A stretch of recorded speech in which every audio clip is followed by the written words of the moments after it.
নমস্কার বন্ধুরা, job tutorial academy চ্যানেলে সবাইকে স্বাগত। প্রিয় দর্শক বন্ধু, আজকের এই ভিডিওটা আপনাদের প্রত্যেকের জন্য অত্যন্তই গুরুত্বপূর্ণ, কারণ পশ্চিমবঙ্গ সরকারের মহকুমা অফিসের পক্ষ থেকে সিভিল ডিফেন্স ভলেন্টিয়ার পদে নিয়োগের একটি নতুন বিজ্ঞপ্তি প্রকাশিত হয়েছে।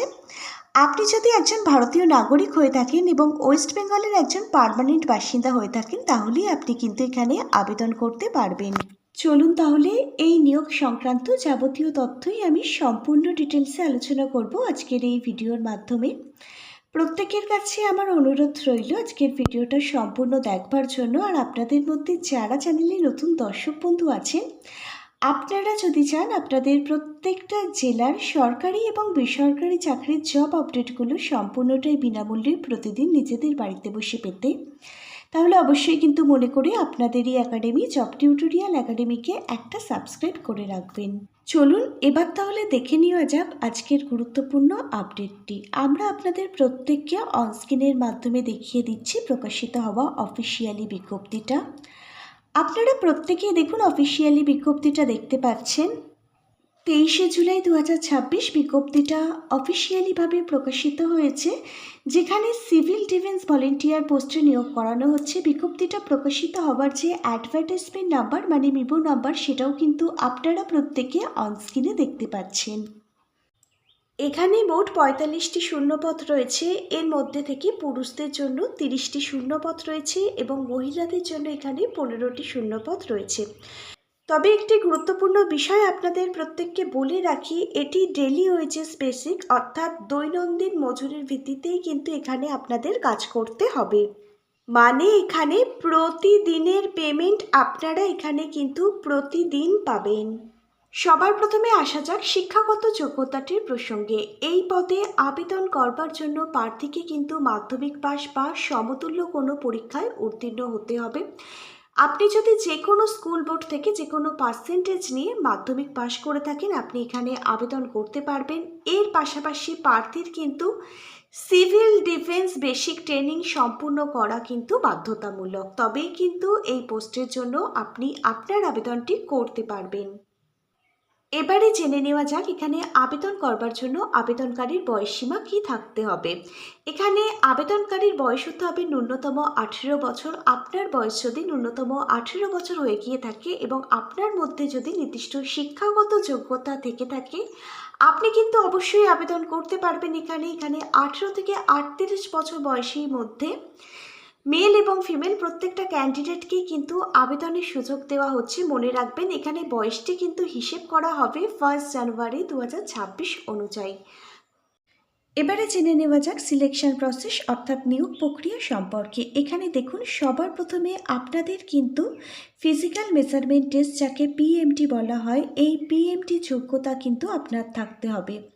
এখানে পুরুষ প্রার্থী অর্থাৎ মেল ক্যান্ডিডেটদের জন্য উচ্চতা অর্থাৎ হাইট থাকতে হবে 5 ফুট 6 ইঞ্চি, ওজন থাকতে হবে 57 থেকে 70 কেজি, বুকের মাপ থাকতে হবে 32 ইঞ্চি এবং আপনি যদি সেটা ফোলান তাহলে আপনার কিন্তু বুকের মাপ থাকতে হবে 34 ইঞ্চি, অর্থাৎ 2 ইঞ্চি এক্সপেনশন থাকতে হবে।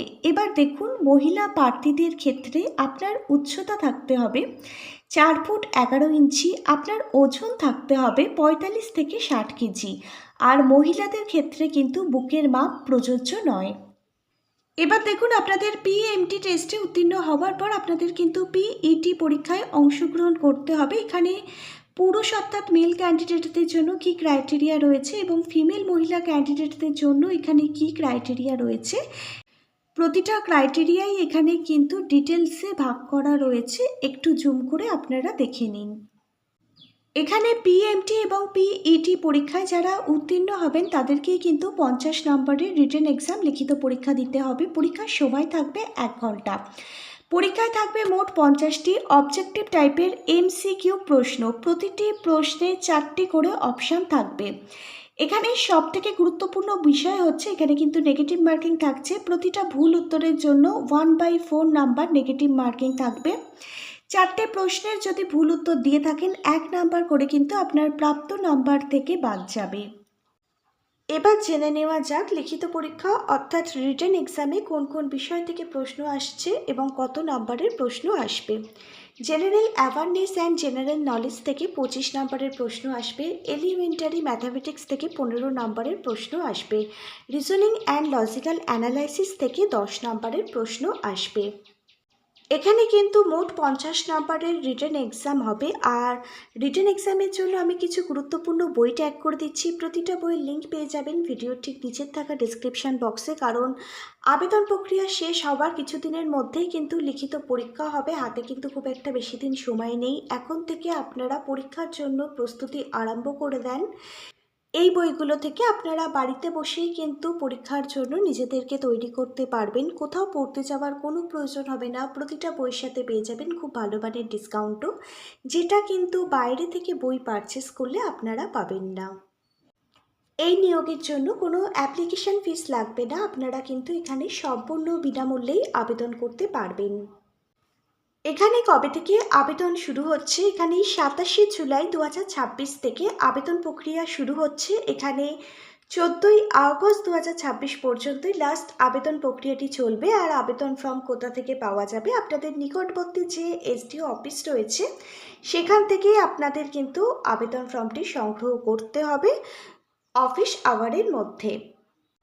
আবেদন ফর্মটি সঠিকভাবে ফিল আপ করে আপনাদের কিন্তু প্রয়োজনীয় নথিপত্র সহ নির্দিষ্ট কাউন্টারে জমা দিতে হবে। আবেদন ফর্মটির সঙ্গে কী কী ডকুমেন্ট লাগবে? বয়সের প্রমাণপত্র হিসেবে মাধ্যমিকের অ্যাডমিট কার্ড জেরক্স করে সেলফ অ্যাটাস্টেজ করে আবেদন ফর্মের সঙ্গে অ্যাটাচ করতে হবে। অবশ্যই কিন্তু রেসিডেন্সিয়াল প্রুফ লাগবে, মাধ্যমিকের রেজাল্ট সার্টিফিকেট লাগবে এবং সিভিল ডিফেন্স ট্রেনিংয়ের যে সার্টিফিকেটটা রয়েছে সেটা কিন্তু লাগবে। এখানে কিছু গুরুত্বপূর্ণ পয়েন্ট রয়েছে, সেই পয়েন্টগুলো আমরা আলোচনা করছি, একটু মন দিয়ে দেখে নিন। আপনারা দেখুন, এখানে আবেদনপত্রে যদি আপনি কোনো রকম ভুল তথ্য দিয়ে থাকেন বা তথ্য যদি মিথ্যা প্রমাণিত হয় তাহলে কিন্তু আপনার আবেদন এখানে বাতিল হয়ে যাবে।